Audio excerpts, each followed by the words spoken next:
Is that Buddy Mora? Bud, man. How you doing, boss? Good to see you. All the heavyweights in the industry are checking in, and of course, Jinky the Fruit Bat, his responsible agent, Bud Robinson. You know, you may have seen my next guest recently. Oh, now I know why Jake's here on a one-hour special on HBO. One of the best comedians in the world, Jake Johannsen, folks. Jake!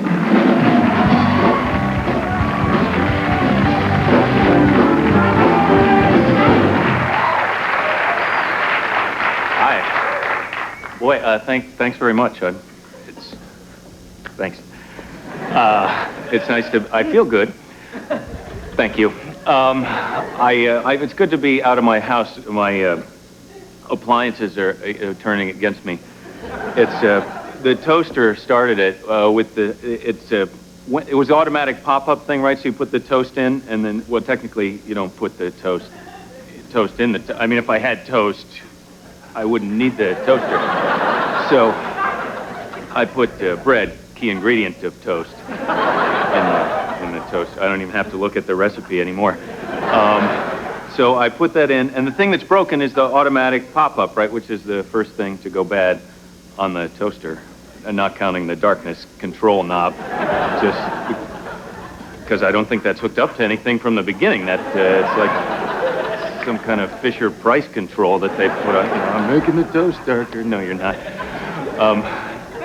They might as well put a steering wheel on the toaster. I'm driving to work. Toast. So I put the bread in, and then I try and time it. Right? I go in the other room and put my socks on, or some toast time task. Just right, because I don't know exactly how long it takes to make toast. I mean, except that it's definitely longer than it's interesting to stare into a toaster. For me, anyway, once the wires get orange, show's over at that point. So, I'm putting my socks on. I forget all about the toast. You know, I get all distracted by my feet. You know, this little piggy went to market, and this little piggy stayed home. I love that song. And then, all at once, I smell smoke, and so I race to the kitchen. That's where I keep the toaster. And there's fire coming out of the toaster, which is kind of a surreal sight to see flames coming out of those slots. And yet I felt strangely calm. Because really, at that point, there's no scraping the toast. You know,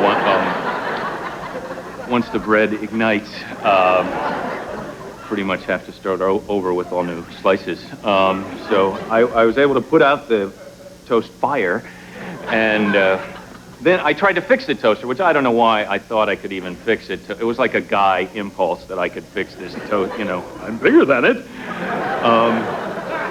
So I took a stab. I started with the screws on the bottom of the. That seemed the obvious place to start, right? Because that's where they put the warning: don't take these screws out.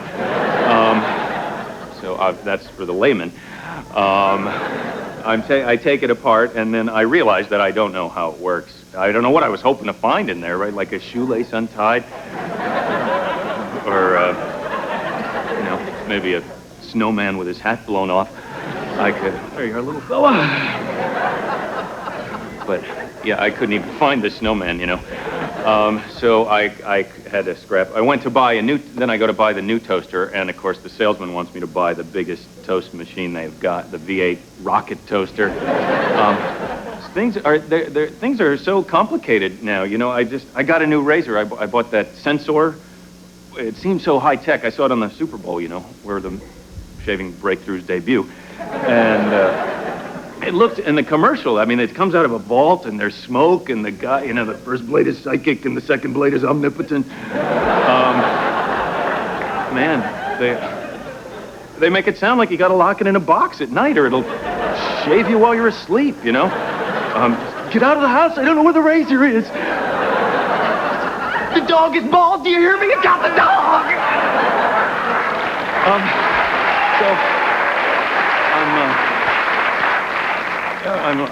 I'm nervous with the. So anyway, I go to buy the toaster, and the salesman, he is the high tech. First, he wants me to buy a toaster oven thing, but those are evil. right? I mean, you can never, the first thing you put in will dribble some goop into the bottom that can never get cleaned out, but that bubbles at you every time you use the thing. It's just like, I'll get you when I'm big. So I don't like that feeling. So then he wants me to buy an 8-slice toaster, like I'm gonna have the Brady Bunch over for toast. Here's a story of lovely lady. They all wanted their toast at the exact same time. I can't. When do you need 8 slices of toast? Now. What kind of day am I going to have that starts with 8 slices of toast? 8 pieces of bread, 4 cups of coffee, 3 bowel movements. I drive around the block and go to work. So I don't want that one. Finally, he sells me the toaster for me, which was a 1-slice toaster, but really long, like a foot long and extra wide. So in case they invent some new kind of bread, I don't have to upgrade my toaster, because the Japanese are working on some new bread right now to make our toasters obsolete. They're over there with the wide low high resolution toast. Anyway, thank you very much.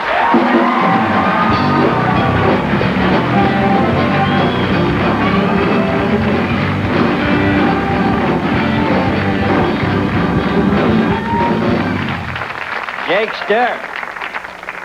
What I love about you is nobody wrings the towel out more than you. That's right. Oh, geez, We've all got it. But I mean, comedically, nobody goes down to the 16th reference like you. I love that. I try and milk every possible iota of an idea that I have. You get it all, brother. Now, it's tax time. You doing them yourself this year? I hired a guy just because the whole idea of the tax thing, it's like a math test where there's not really a right answer. You just kind of fill it out and go, is that? Wait, how about, am I getting it? And then, they can ask for more if they want, or it's not right. So I hired a guy to do it. And I mean, not that I mind paying my taxes, I just, because I know they're building a big bomb. And in fact, I feel as though I've been paying taxes long enough now that I have paid for a whole bomb. Mm-hmm. And so this year with my taxes, I'm including a letter to ask if I might please be allowed to visit my bomb. Because I have some decals I want to put on it, that whole... Yeah. And you're selling your car. Real quick, I want to help you sell your car here. Right. We have, just around a minute. I got the service manual here. It's a 1970 Oldsmobile Cutlass Supreme, so it is my father's Oldsmobile. And... but it's really not, I have all the receipts from I've had some work done on it, It's got new transmission and radios, and it looks it's blue, but like it's that. A convertible like that. And then these are these go on the car. That says Cutlass right there. Well, can they call you through the show here if they want to Sure, have them call me right on the show. Put the voicemail up. You want to buy Jake's car, 213-871-8198. What do you got there? This is the horn button. I had to order this special because it was gone when I got it, but I do have a horn button for it now. And what are you asking? The guy in the magazines, they say it's worth a lot. It's got a 455 motor in it, which means you have to know a lot of gas people. As a matter of fact, right in the book here, they've got a photo of they show right in here. This is the actual thing. All of these people are required to fill it up with gas. All right, we'll give him a call. Jake Johannsen, folks. We'll be right back. Thank you, brother.